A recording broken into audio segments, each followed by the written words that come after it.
Check Podcasts.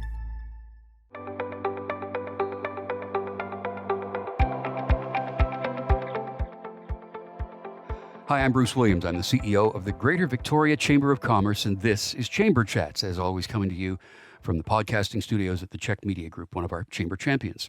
I would like, as always, to begin by acknowledging that I live and work in the unceded ancestral territory of the Lekwungen-speaking nations, the Songhees and the Esquimalt. Chamber Chats is made possible by the support of Island Savings, a division of First West Credit Union. We've been having conversations about the management and recognition of mental illness and mental health. And within those conversations, we very often touch on workplace and how the place you work and the people you work with are a factor in your ongoing mental health or issues that are impacting their lives that then impact you. So today we're going to have a conversation with Dr. Ashley Spetch. She is the Chief Mental Health Officer for an organization called WorkSafe BC. Doctor, welcome. How are you? Hello, I'm great. Thanks for having me today. WorkSafe BC kind of self-explains itself, but if you can just give me a sort of a brief overview of what the organization does. Sure. I don't know that it's completely self-explanatory because I think we're also the Workers' Compensation Board. So we're the health and safety regulator and also the Workers' Compensation Board. And then, of course, we are also an employer ourselves. Right. So tell me about your role, your job as the Chief Mental Health Officer. That speaks Sure. volumes that you have that actual position. Yeah, it's really exciting. Actually, the title of the job was the first of its kind in Canada to have. So of any Workers' Compensation Board, that is. So my role really oversees everything related to mental health. And increasingly, that's a big focus of the work that we're doing here at WorkSafe BC. Yeah, the fact that we're having this conversation and so many conversations happen is an indication that, first of all, it is an ongoing problem and a growing problem, but some of the stigma is being removed, that people are willing to talk about it. So let's do this in terms of the pandemic. Sure. What have generally been the cumulative effects of the pandemic on people's daily lives, the people that you work with?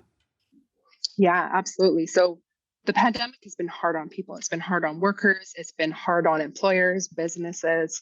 I think the social isolation that was a direct result of that, the constant change has been really hard for people to adjust to.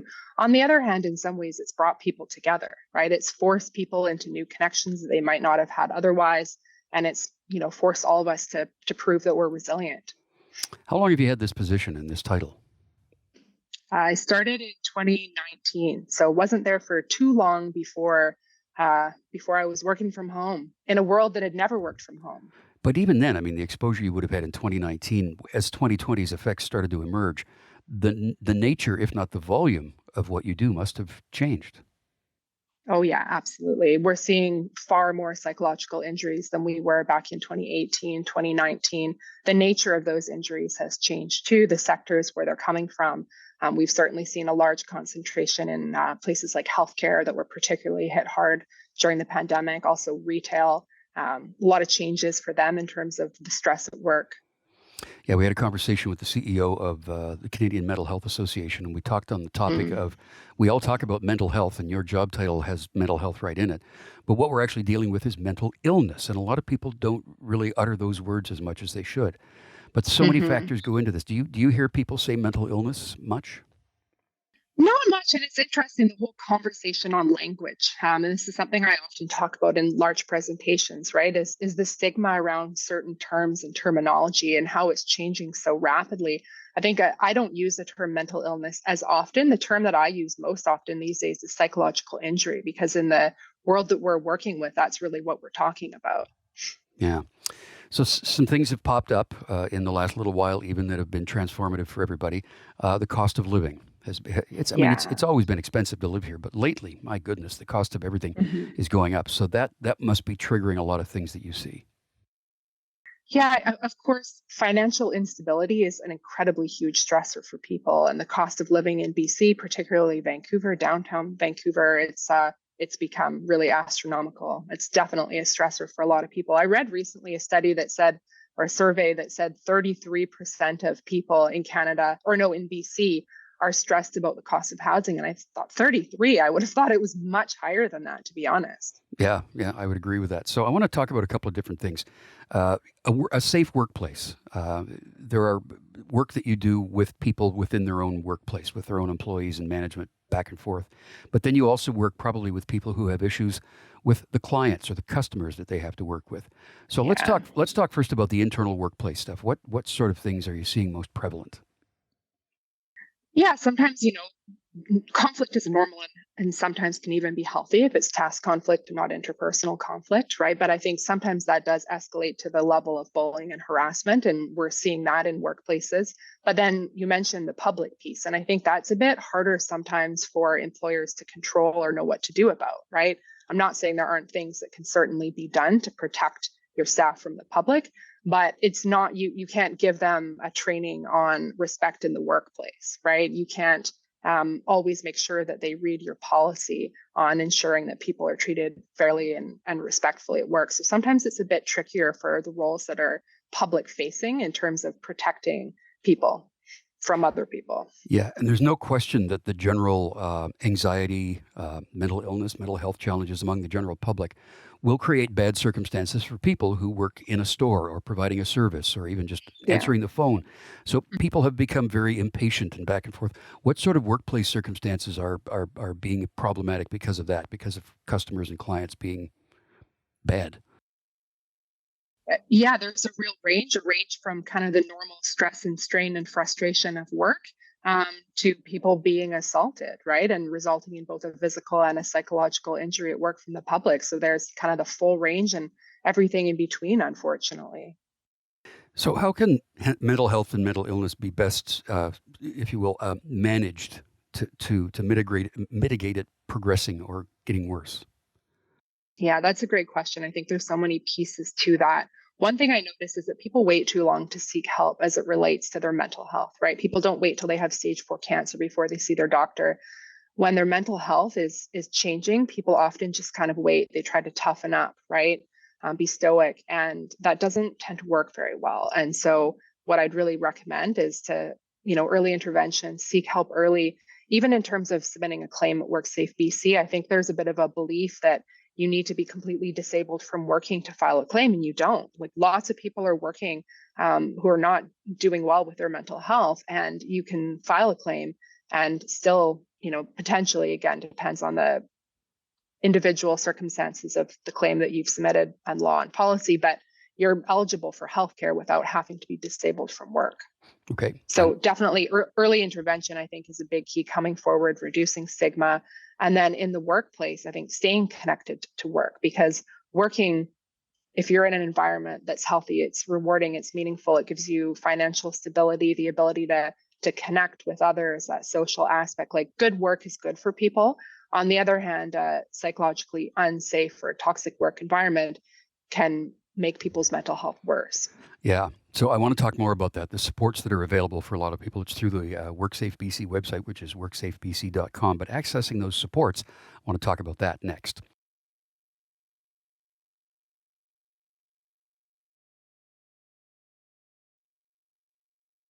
On Chamber Chats today, we're talking with Dr. Ashley Spetch. She is the Chief Mental Health Officer, first person in Canada to have that title, with Workplace BC. So you talk about accessing services and support online. Let's talk about that for a second here. How do we do that? How do we get involved with that? Sure. Yeah. So if you go to our website, there's a lot of information about how to file a claim. Also, if you wanted to speak to someone to guide you through that process, you would call 1-888-WORKERS. But if you go to the WorkSafe BC website, there's quite a bit of detail. You can Google how to file a claim, mental health, mental health. It'll all bring up various different links that will guide you through. So you'd mentioned that someone doesn't have to be completely debilitated and not able to work in order to qualify for support. But how is that? How do you determine qualification for support? How is that assessed? Yeah, so every claim is assessed in light of law and policy based on kind of the individual merits and circumstances of that worker. One thing I think that is worth noting is there is a legislative requirement to meet diagnostic criteria for something in the DSM. So you do need to go through an assessment and have a diagnosis of something that could be caused by work by either a psychologist or a psychiatrist. So I think that's a notable part of legislation as it relates to psychological injuries. Okay, so that you have to have that proof and bring it forward. Yes, right. That is in legislation that a psychologist or a psychiatrist does have to say In the terminology they use, you do have a diagnosis, a mental disorder diagnosis. So I think you would probably think, or people would think, I need counseling. I need to access counseling, but I can't afford that. Or if I can't go to work, which means I can't make any money. I'm not accessing any benefits. What sort of thing are those things covered by the supports? Yeah, typically, again, it all depends on the unique situation of a claim, but often we would provide wage loss benefits, we would provide healthcare. In terms of the range of healthcare, there's everything from online cognitive behavioral therapy, which is reasonably self-directed, to shorter term, kind of we call it resiliency support, to individual psychotherapy, to more intensive outpatient programming, to even inpatient programming, especially for concurrent disorders or when there's mental health and substance use or alcohol use together. Often we would use something like that. So the benefits that someone can access, is that done through their employer, or is it direct to the individual, or is it both, or how does that work? So that kind of depends on the arrangement. But usually we would pay, like for, you mean for wage loss, for example, we Hmm. would usually pay a worker directly. There might be some circumstances where we would pay an employer and the employer would pay the worker, but typically we're paying those directly. Okay. Um, so let's kind of unpack that a little bit more. What sort of conditions or circumstances are we talking here? Is it depression? Is it emergence of bipolar? Is it anxiety? What kinds of things are impacted? Yeah, it certainly could be, and it would be anything that would be diagnosed by a psychologist or a psychiatrist and presumed or determined to be work related, like caused by work. So if that injury occurs, in the course of employment and could cause whatever that diagnosis is, then it would fall in there. So there's a wide range of things. Certainly, we see a lot of claims for post-traumatic stress disorder, various different depression, anxiety related disorders are all quite common. So this, I'm sure, is assessed throughout that process, but at some point, Mhm. we hope someone can be significantly better. So how Yeah. is a success or progress measured? Yeah, we do try to get everyone back to kind of their baseline functioning, right? So to restore their pre-injury level of functioning and their pre-injury earnings is really important. That's determined usually clinically. So they'll have a clinical care provider, a family doctor. We would review the medical evidence that would come from reports from their treatment provider, and that would help us make a determination about kind of how they're doing in their recovery. And that would also guide us in, potentially putting in different supports in place or changing course to make sure they have the support they need for their recovery and ideally eventual return to work. Is there a cap or a limit on how much can be accessed? In terms of healthcare benefit, no, Hmm. there's no specific limit. It just really depends on the individual circumstances of that worker and their needs. Yeah. What about the financial support? Does that have again, a cap or a limit? There's all kinds of complexities Hmm. in how that works, but there's no sort of, this is the total amount someone can get. There's various different amounts that are in terms of the amount that you would get. You'd have a wage rate that would be set for you, but there's no sort of like one cap Okay. that we would pay someone out. Yeah. And there's so many different ways that we pay people out too, right? It is a little complicated to explain, but people are paid active wage loss. They're paid through vocational rehabilitation benefits. That's when someone is kind of getting retraining. In unfortunate circumstances, if someone doesn't make a full recovery, then there's sort of a long-term disability type of pension that's paid out. So there's all different ways that people end up being paid. Yeah, it does sound complex, but it sounds comprehensive at the same time. So, and I don't want this, Yes. I don't want this to sound disrespectful, but if someone is struggling with mental health, how onerous could it be for them to sort of maneuver this whole process and access this? Yeah, no, that's a really good question. I think when people are struggling with their mental health, it's hard to handle any really difficult, process. And the goal of having us a workers' compensation system and a no-fault insurance is, people are not trying to be in litigation with an employer over injury, right? So the intent is to make this process easier for people to get the help that they need. And certainly our staff, a big focus for them is helping them guide workers through that process. If you call teleclaim, they will patch you through to someone who can really explain it. When things get really complicated for someone, I do have a team of mental health specialists, and sometimes, let's say there's a transition in someone's path that feels a little overwhelming to them. that a mental health specialist can sit down with them and explain all of the different steps and why they're transitioning and what's going to be happening next. So we do try to really work hard to support people through the process, but it can feel a bit overwhelming for people. There is also the workers advisors office, and they can support workers too, and having some clarity around kind of what to do and what's next. There's also a lot of information on our website to guide people through, help them, know what to expect before they file a claim. One of the major disruptions in the workforce, of course, throughout the pandemic has been working from home. I want to talk about that next.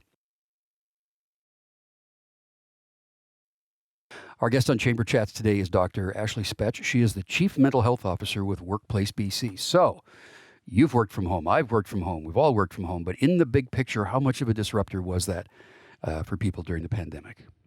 Yeah, I think it was a huge disruptor for a lot of people. Certainly for us, we at the time nobody worked from home ever. It was just not really a part of our culture. So it was a really big change. I remember how chaotic it felt, even trying to get people laptops. It's just something that we hadn't really dealt with before. And I think that for so many workers and employers, it's a big change for people, right? They're working in isolation. They're not having that regular contact with their supervisor or their manager, going back to the topic of mental health. But when people aren't doing well, it's a lot harder to know, right? Because I remember the days of being in the office, and I would, wander around when I got there in the morning and just kind of check in. And a lot of people are working in open workspace, and how are you doing? And now I'm a director. If I call someone on my team randomly out of the blue, they think something is wrong, right? So I think it's a bit harder for leaders to have that opportunity to informally check in with people and see how they're doing when they're not, visible. So there's been all kinds of challenges working from home. What about the challenges now in the transition for those going back into the office, either full-time or part-time or whatever it might be? That's been a little bit wonky for a lot of people too, hasn't it? Yeah, change is hard, right? And I think, for people who are really social, they're super excited about going back to the office. I think for others, that return has been really stressful. And, it's been well documented that commuting is stressful for people. But, going from working in an environment where you have very little distraction at home to distractions in the office, or the opposite, where you have a lot of distractions at home and no distractions in the office. I think everyone is really different in terms of what works for them and where, what type of environment that they tend to find most stressful. Kind of pros and cons to both. Sure, yeah.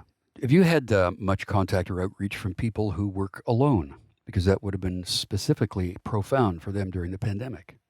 Yeah, there's all kinds of different stressors for people. When you say working alone, do you mean when no one else is in their home and Yeah, they're on their own? Yeah, yeah, so that was me during the majority of the pandemic, working alone. I think it's just extra important for people in that situation to make those connections, right? And you can check in with people. You can do kind of online coffee chats. There's all kinds of ways to bring that connection to happen more often when you're not in an office, but it is a little harder. There's also the safety concerns, right, that are different with people who are working alone. And that became an increasing concern during COVID when so many more people were working alone. Can you talk a little bit more? You referred this earlier. The stress related to change in general. I mean, Yeah. nobody some people love change, but not constant change. But there's been Hmm. a pretty fundamental change in the way a lot of things happen. So stress Yeah. related to change. What are some ways to best manage that? Yeah, that's very common. Absolutely. And I think we're in a world right now where everything is constantly changing. What's really key is communication, right? Even as a leader, if you're going through a major organizational change, keep in close contact with your teams. Even if you have no information, tell them that you have no information. If you have information that you can't share with them, tell them that, but be in constant communication and check in with them regularly. Like, how's this going for you? What do you need from me to be successful with this change? And I think also leverage kind of the early adopters of change. So the people who are, you kind of spoke to that, excited about change, those few people, try to get them to really champion it, help other people who are maybe a bit slower to adjust to things.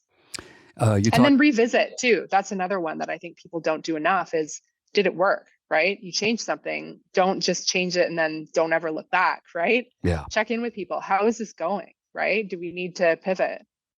Yeah, you talked about the fact that you as a director would contact people sometimes and they go, "Uh-oh, what's going on here?" So there's people like, so Yeah, I'm a chief executive officer, I'm a CEO. yeah. People that are business owners, general managers, supervisors, things like that Hmm. have some responsibility to keep an eye on that sort of thing, but what do leaders need to keep in mind?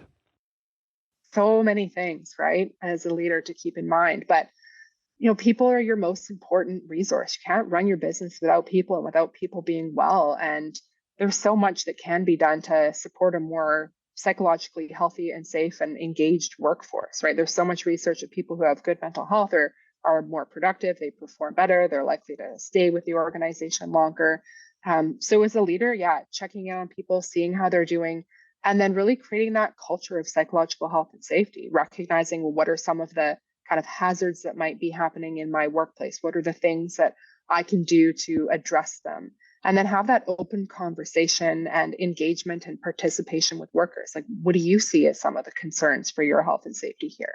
What do you need from me to feel safe at work, both physically and psychologically? I'd also really recommend manager training, managers, supervisors to have some sort of mental health, psychological health, and safety training. There's so many different ones available. Most of the ones that I've audited are all pretty good. And I'd highly recommend that as a first step. There's always that cliche too about, well, what are things that keep you awake at night? But that's a thing because if you're not Hmm. sleeping, you're not managing your stress very well at all. So let's talk about that a little Yeah. bit. Sleep. Yeah, this is a really great question. So I'll admit, before the pandemic, I was one of those people who used to say, I'll sleep when I'm dead. And since getting enough sleep, wow, life changing. But there's some really fascinating research on the importance of having a good sleep. And if you're not sleeping between 7 to 9 hours a night, most people will have some degree of cognitive impairment, which means they're less productive at work. They're more at risk of health and safety incidents. Their mood is affected, which can often impact interpersonal relationships, create opportunities for conflict. So, absolutely, sleep is critical and it plays a big part of how we function. And I don't think it's talked about enough. Yeah, and diet and exercise, we all know, are a big part of that too. But just to wrap it up here, the other thing that I think a lot of people fall victim to, if you will, there's a lot of crap on the internet that's simply not true. It's advice that's offered Yeah. up that shouldn't be followed. So we need to Yeah. have a healthy filter for that stuff too, don't we? Yeah. That is a real challenge. There is so much, especially as it relates to mental health. There's a million overnight experts on the internet, but there is also some really good, reputable content out there as well. Thank you for this chat today. I feel better, and I think everybody watching and listening does as well. Thank you again for doing this today because I think a lot of people have had their mind settled a little bit and are a bit more aware of WorkSafe BC and the work that you do. Again, the website is worksafebc.com. Dr. Ashley Spetch is the Chief Mental Health Officer. Cool job title for WorkSafe BC. Doctor, thanks for your time. Thanks for having me. I'm Bruce Williams. See you again for another Chamber Chat.